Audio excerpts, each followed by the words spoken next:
Classic literature stated that if there isn't a heavy load, then there isn't a hypertrophy response. But this is a very narrowed perspective if you ask me. Myself and many people I've directly trained have all experienced muscle mass growth, strength, and maximum power by doing resistance training based on high volume and exercises of moderate difficulty, both calisthenics or lifting weights.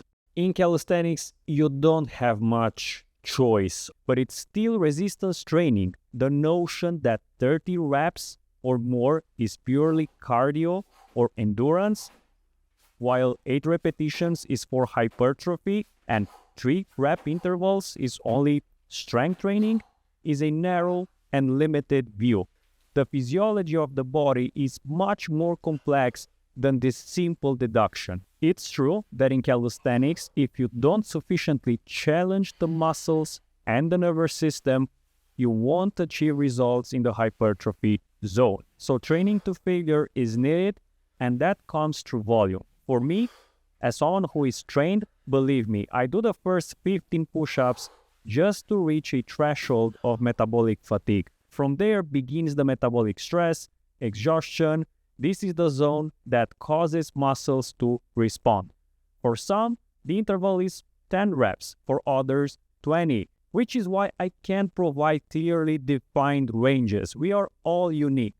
It's true that fast twitch fibers are the easiest and quickest to train by lifting heavy weights or loads. But this approach also introduces problems and complications. Many get injured, and not all injuries are completely reversible. Calisthenics or moderate exercises offer the possibility to avoid injuries, and then it's compensated with high volume. Our fast twitch fibers can be engaged through fatiguing the peripheral and central nervous system and through metabolic stress. Accumulated fatigue leads to the recruitment of more types of muscle fibers and motor units, meaning the neuromuscular junction.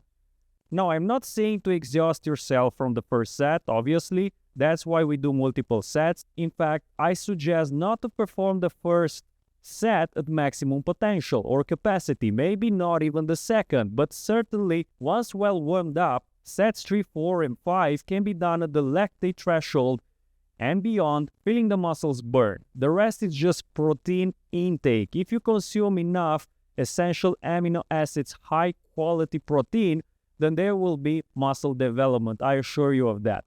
This training protocol isn't easy, but it offers many options. And after all, why be limited to a form of training that presents major risks? Like I said, it's great to have options. Now, if you're interested in my training programs, calisthenics, hybrid training, some lifting here and there, also minimalist pure calisthenics, you can check out my website and subscribe to the channel if you like the content that I produce.